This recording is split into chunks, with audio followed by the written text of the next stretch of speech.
pastor da Assembleia de Deus. Ele é pós-graduado em Teologia Bíblica, mestre em Ciências da Religião e doutorado em Teologia. A temática acordada, escolhida entre nós aí, foi a crítica textual, que faz parte de um dos ramos da teologia. O senhor tem algo a acrescentar aí, já nessa introdução? Bem, primeiro eu quero saudar a todos que estão aqui nos prestigiando nesta noite, aqui nessa live. Que Deus possa abençoar a cada um de vocês, seus familiares. Nós vamos tratar de um assunto. Eu já dou aula em seminário, já vai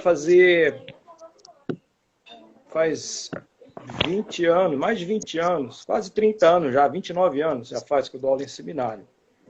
Sim. E essa matéria, crítica textual, é uma matéria muito pouco conhecida. Eu quero chamar essa matéria como um dos patinhos feios da teologia. São poucos os que se prendem e que se empenham em estudar a crítica textual, porque é uma ciência dentro da teologia que não aparece, fica nos bastidores. Você só vai ver o resultado final da crítica textual quando, por exemplo, você vê uma obra como essa daqui, que é um Novo Testamento interlinear, depois que já está pronto, nós já temos o do Novo Testamento, nós temos 3 volumes da Sociedade Bíblica do Brasil em hebraico agora também, né? Mais ou menos na faixa de uns R$ 170 cada um. É uma obra que eu indico para todos os estudantes de teologia. Nós vamos falar na sequência aqui. É necessário que se conheça as línguas originais, porque a crítica textual ela se preocupa em reestabelecer o texto original de um trabalho escrito ou de um autógrafo. O que é um autógrafo? Autógrafos são as cartas originais em que foram escritas ou escritos os livros da Bíblia. Estes autógrafos não existem mais. O que nós temos são cópias da cópia, da cópia, da cópia, da cópia, da cópia.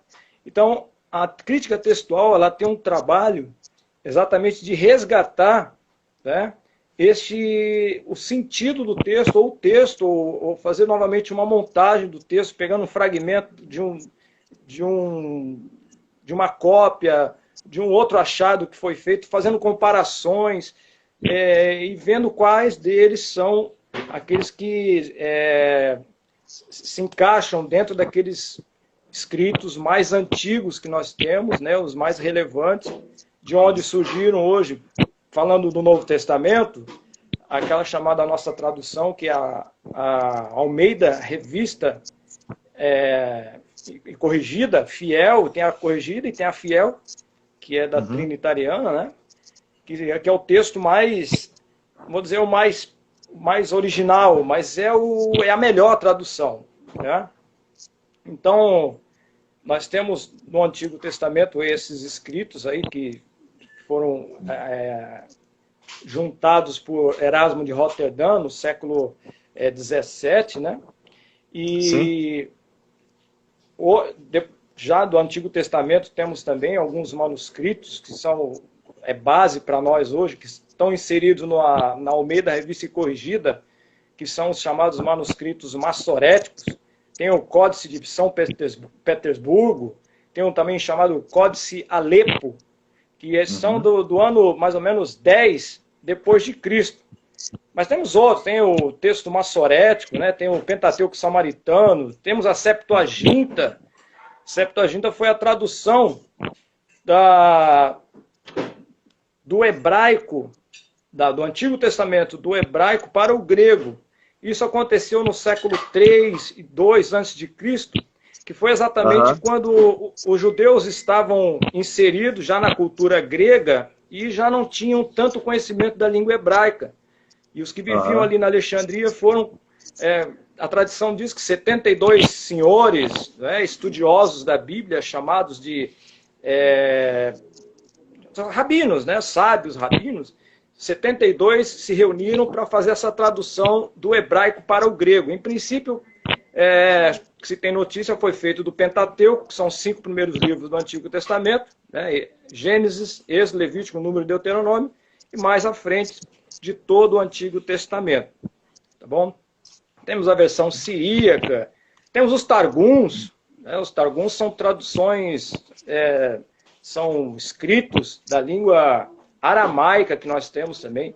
Mais recentemente, Gia, nós falamos aqui que a versão mais antiga que nós tínhamos, que é são os manuscritos massoréticos, né? Que é o Código de Alepo, do ano 10 depois de Cristo, mas mais recentemente, em 1947 até 1956, foram encontrados aqueles manuscritos lá de Qumran, que eles foi constatado que eles estavam ali no deserto, guardados dentro de vasos, né? Selados, e foi constatado que eles são 1000 anos mais antigos do que o massorético, veja só. E o que estava escrito neles bate exatamente com aqueles manuscritos 1000 anos posteriores a ele. Então nós vemos que o nosso Deus, ele não somente ele inspirou, mas ele preservou a sua palavra. Isso aí é uma coisa muito abençoada, né? Muito bom. Deixa eu pegar um gancho no que o senhor falou aí, com relação aos textos e as cópias, uma vez que os originais não existem mais. Uma pergunta, não, umas 2 perguntas relacionadas a isso aí. Primeiro, essas cópias, elas aconteceram apenas no período ali do 1º século ao ano 397, onde foi fechado o cânon do Novo Testamento? Ou está incluso aí essas cópias todo o período bizantino, até a Reforma Protestante e coisas do tipo? O senhor pode me dar uma luz aí?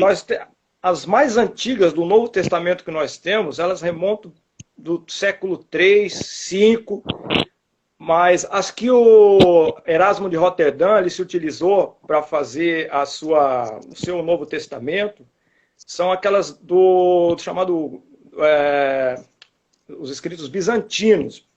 Por que bizantino? Bizâncio foi o império que surgiu depois do Império Romano. A igreja, depois de Cristo, ela se descentralizou da Palestina e passou para a Ásia Menor, região lá da Grécia, da Antioquia, né? mais ao norte ali.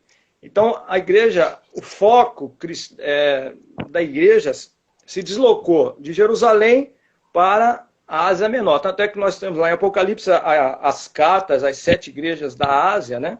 Isso mostra que, então, a igreja estava estabelecida mais naquela região. Não que não tivesse em outros lugares, mas lá estava o foco, né?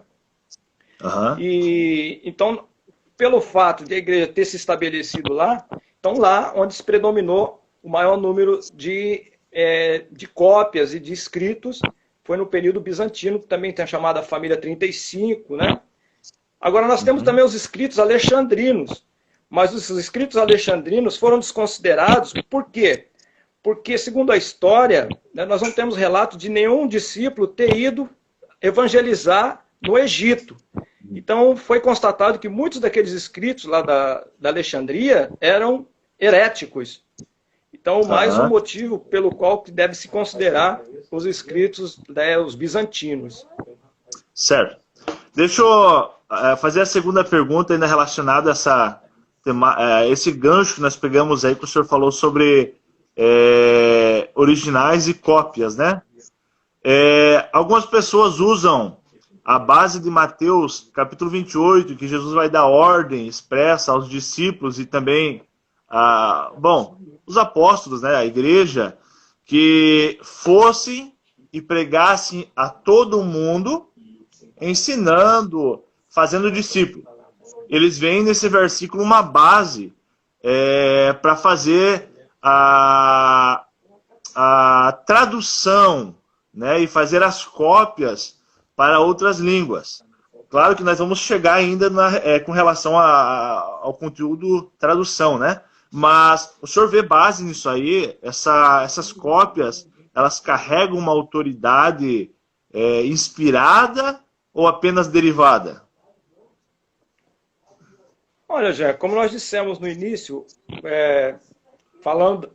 nós fazemos parte dessa questão que você está dizendo. O Evangelho chegou no Brasil, né? Então, essa palavra que nós temos nas nossas mãos, ela é inspirada ou ela é só um fragmento, ou uma inspiração, ou é só uma noção do que seja o Evangelho?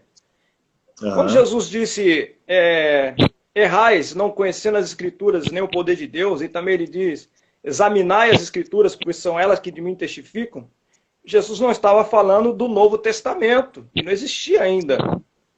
Ele estava falando do Antigo Testamento. Né? Então, claro que Jesus estava falando com uma plateia lá de judeus que iam identificar na pessoa de Jesus o Messias através de uma consulta nos escritos. Então, nós podemos dizer que essa palavra que chegou até as nossas mãos hoje, como nós dissemos no início, o nosso Deus ele não somente inspirou, mas ele é preservador, porque não teria noção você preservar algo que não fosse inspirado. Entendeu? Então, a palavra que nós temos nas nossas mãos hoje, ela é inspirada e ela foi preservada pelo poder do Espírito Santo de Deus. Bom, isso é o que eu creio, né? Então, eles carregam uma autoridade derivada Sim. dos autógrafos, Nesse né? sentido. Sim. Os originais. Embora não exista o autógrafo para que eu faça uma comparação, né? Tá. Bom, uma vez que o senhor já definiu que a crítica textual seria uma análise sistemática para ver se não há uma deturpação, né, nos textos, né, um corrompimento nos textos, nas cópias, né, para tentar aproximar ela o máximo possível dos originais. Eu até vi um dado em que apresenta só do Novo Testamento mais de 5.900 cópias em grego. E que se fazer uma análise sistemática ali do vocábulo grego, todas elas são extremamente iguais, não há erros, ok? Então a segunda pergunta relacionada aos autógrafos seria essa. Das cópias e com relação aos originais, poderíamos dizer que houve alguma avaria no sentido dos textos em algum lugar, alguma passagem, alguma frase, alguma situação ou não? Como o senhor vê essa situação aí? A palavra erro é muito forte. Existem variantes. Por exemplo, existe... quando você vai fazer uma tradução, já vou adiantar aqui, né, a diferença de tradução e versão.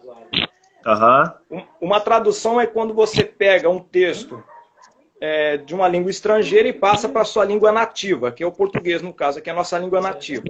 Aí eu faço uma tradução. João Ferreira de Almeida fez uma tradução, quando ele pegou do hebraico, né, e fez ali a tradução para o português.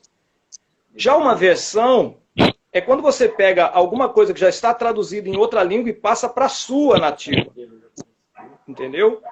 É você pegar da língua nativa e passar para a língua estrangeira. É o contrário da tradução. A tradução você pega da estrangeira e passa para a nativa, que é a sua. E a versão você passa da nativa para a estrangeira. Exemplo. Almeida Revista e Corrigida, que nós temos, é uma tradução. A King James, a inglesa, é uma tradução. Já a King James, para nós aqui, é uma versão, porque nós estamos pegando a que já foi traduzida para o inglês e estamos traduzindo para o português. Entendeu a diferença? Então, versão seria uma tradução da tradução. Existe uma máxima entre os estudiosos, né, os que fazem tradução, entre os tradutores, é aquela famosa tradutor traditore, né? Que é italiano. Traduttore traditore, que o tradutor é um traidor. Porque na hora que você faz uma tradução, dependendo, eu não sei qual é o seu viés teológico. Se você é um ariano, se você é um gnóstico. Então você pode pegar um texto, vamos supor, voltando ao que você disse, um autógrafo. Vamos supor que existisse um autógrafo. Mas eu sou um ariano que defendo que Jesus não é Deus. Então eu vou fazer o que o Charles Taze Russell fez lá em João 1:1. No princípio era o Verbo, e o Verbo estava com Deus, o Verbo era um Deus. Quando no original está Ho Theos, ele botou um Deus, né? Então se tem um Deus, tem dois, tem 10, tem 50, tem 1 milhão. Né? Uma versão tendenciosa. Porque você perguntou se pode ter erro. Então, pode sim haver erro. Mas os erros que existem podem ser erros não intencionais, que às vezes acontece do escriba, acontece, né? Tem até caso, né? Você estudando crítica textual, você vai ver que tem casos de autógrafos antigos ou até cópias, que quando o escriba ele fazia as cópias, ele de repente colocava no cantinho da cópia alguma coisa para ele se lembrar depois, e aquilo foi considerado como palavra de Deus, entendeu? Uma lembrancinha. Nota de rodapé. Nota de rodapé. É igual Bíblia comentada. Comentário de Bíblia não é Bíblia. E eu já vi gente pregando comentário de Bíblia de púlpito, né? Comentário de Bíblia não é Bíblia. Ainda, né? E afirmando ainda, né? Mas está escrito. Então, finalizando essa ideia, então, no caso, inerrância, não. Apenas variação ou variantes, né? Nós estamos falando de casos aí de cópia, de copistas sérios, né? Isso, sérios. Perfeito. Sim. Aí se encaixa. Sem pegar TJ, sem pegar outras versões. AD também. Isso. Ok. Ainda nos autógrafos, na ideia dos autógrafos ali, algumas vezes Paulo vai usar, por exemplo, em 2 Tessalonicenses 3:17, vede que, né, a saudação final que fiz com a minha mão, que é o sinal em todas as minhas epístolas. Lá em Gálatas, capítulo 6, versículo 11, ele vai falar: vede que com grandes letras vos escrevi, ou letras garrafais, alguns interpretam assim, né? Ou caixa alta, outros interpretam assim. Mas, enfim, a pergunta, uma vez que eu sei que o senhor trabalha com o grego, é possível identificar essa distinção entre o texto redigido pelo escriba, né, o Tércio, que era considerado um escriba de Paulo, e a saudação final de Paulo no texto? É possível no grego observar isso? Não, porque no original... Bom, eu não tenho cópias aqui, eu não posso te responder isso tecnicamente, porque eu não tenho aqui uma cópia, né, dessa. Tranquilo. Mas pelo que nós vemos nesse que eu te mostrei aqui, que é o interlinear, você não vê essa distinção, né? Porque está escrito do mesmo jeito. Né? Não dá para saber. E essa questão até das letras grandes com que eu vos escrevo, alguns dizem que ele já estava com problema de glaucoma, então ele tinha que fazer letra grande. Então, a gente tudo são suposições, né? Nós não sabemos na realidade. Perfeito. Essa é uma divagação. Bom, vamos lá. É necessário o conhecimento de línguas originais para fazer uma crítica textual? Quando o Brasil foi descoberto, já, em 1500, né? Dizem que antes de Cabral já tinha vindo aqui um outro aqui, mas tudo bem, vamos dizer que foi em 1500, né? Certo. Todas as naus portuguesas, quando vinham, ou para o Brasil, ou para outro lugar que não conheciam, eles traziam na tripulação, em meio aos tripulantes, uns 10, 15 degredados, né? O que eram degredados? Degredados eram criminosos que, não só criminosos, mas os que também eram considerados culpados pela Santa Inquisição, muitos judeus, inclusive, vinham como degredados nas naus, e eles eram colocados no caso aqui do Brasil, quando foi descoberto, eles deveriam ficar aqui por uns 2 ou 3 anos para absorver toda a cultura do povo, para saber se tinha riquezas, para saber como é que o povo vivia, aprender a língua, e depois de uns 2, 3 anos, eles voltavam, esses degredados, lá para Portugal, e passavam um relatório, né? Então, a hermenêutica e a exegese trabalham mais ou menos assim. A exegese é o degredado que vai lá longe para ver como é que funcionava, como é que era a língua, como é que eram os costumes, quais as riquezas, o que tinha de escondido lá. E quando voltava, fazia o relato. E aí o rei, de posse dessa informação, ele ia tomar suas atitudes. Na teologia, a mesma coisa. A exegese, na crítica textual, ela tem essa função de ir lá, como um degredado, né? Vai lá naquela terra distante, naquela época, naquele dia, com aquela roupagem, com aquela língua, e depois ele vem com toda essa bagagem, e aí eu faço, então, a hermenêutica. Então, é necessário que eu conheça, sim, a língua original, porque senão não tem. Se você quer fazer uma crítica textual, né, a palavra crítica textual não é que você está criticando, né? Você está avaliando. Então, para você avaliar alguma coisa, você tem que ter base, tem que ter argumento, você tem que ter senso crítico. E como é que você consegue, como é que você absorve esse senso crítico? Como que você adquire isso? Conhecendo a palavra de Deus.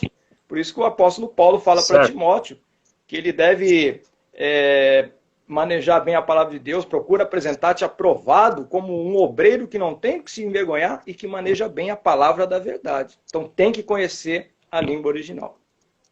Certo. Uma vez que, pelo menos, a gente tem dados aí que, né, o Antigo Testamento foi escrito na sua grande maioria no hebraico, o Novo Testamento na sua grande maioria em grego koiné, salvo engano, e um outro texto em aramaico, né, algumas citações tanto no Antigo Testamento quanto no Novo.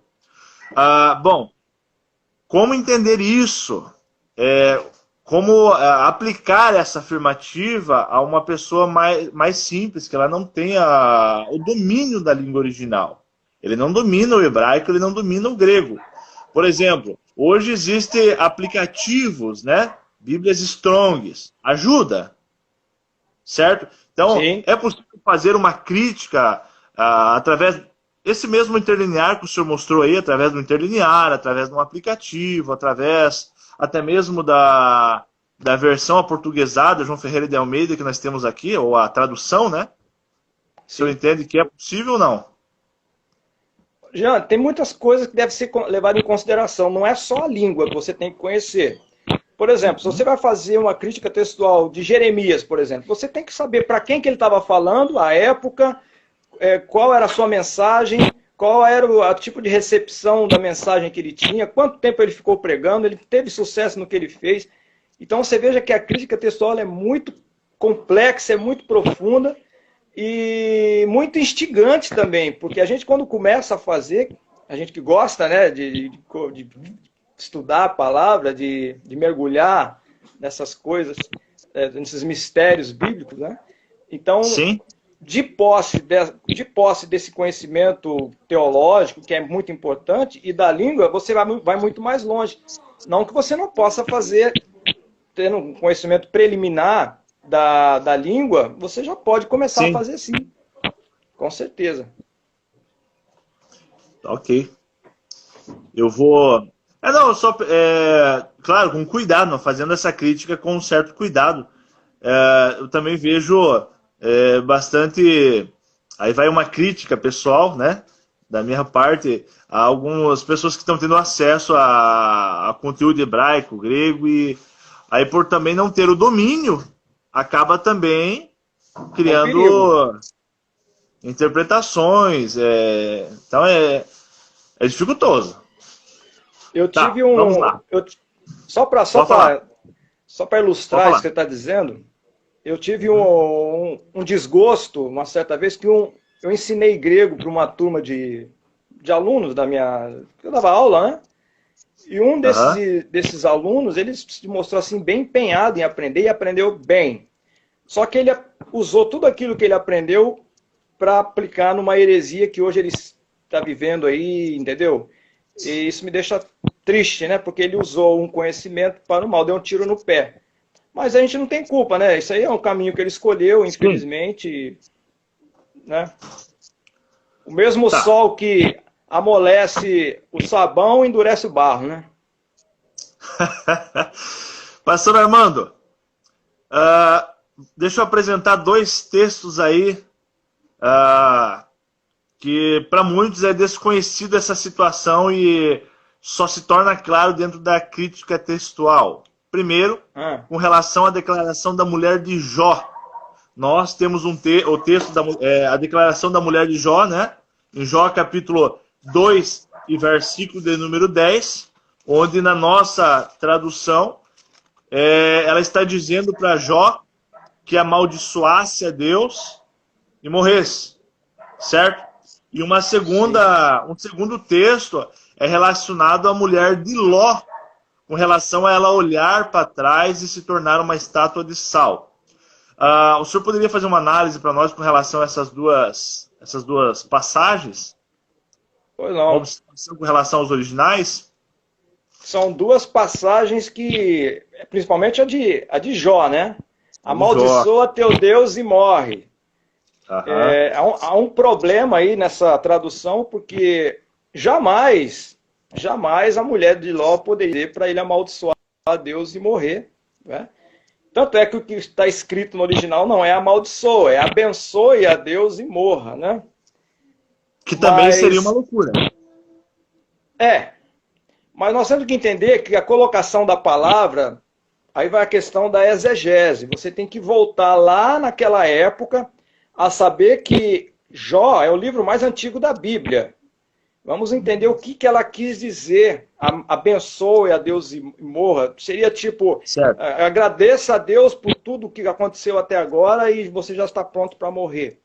Outros dizem que realmente ela tenha dito, é uma outra corrente que diz que realmente ela tenha dito amaldiçoe a Deus e morra, mas o copista não teve coragem de escrever amaldiçoe a Deus e morra, né? Já a mulher de Ló, que olhou para trás e virou uma estátua de sal, eu tive um professor que era um exegeta, ele foi um dos tradutores da Bíblia Alfalite, ele até brincava que era a Bíblia Alfalida, que não foi para frente, né? Mas existe algumas edições aí, Bíblia Alfalite. Pastor Roberto Alves, na época que ele dava aula para mim, ele dava aula na PUC, aqui no Rio, na UFRJ, ele já estava com 84 anos, né? É uma figura ele. E ele disse que nessa passagem aí, quando diz que a mulher de Ló virou para trás e virou a estátua de sal, não é esse o sentido. A Bíblia diz que ela demorou para sair de casa. Falar na linguagem portuguesa nossa aqui, brasileira, ela cozinhou o galo, ela não queria ir embora. Ela não queria sair de Sodoma. Então ela demorou-se e pelo fato de se demorar, ela se transformou numa estátua de sal. Revelando o coração dela. O coração estava para trás. O coração, ela ficou para trás porque ela demorou-se. Esse ela olhou para trás também é uma metáfora de alguém que não quer sair do lugar, né? Perfeito. Ou o sentimento interno, né?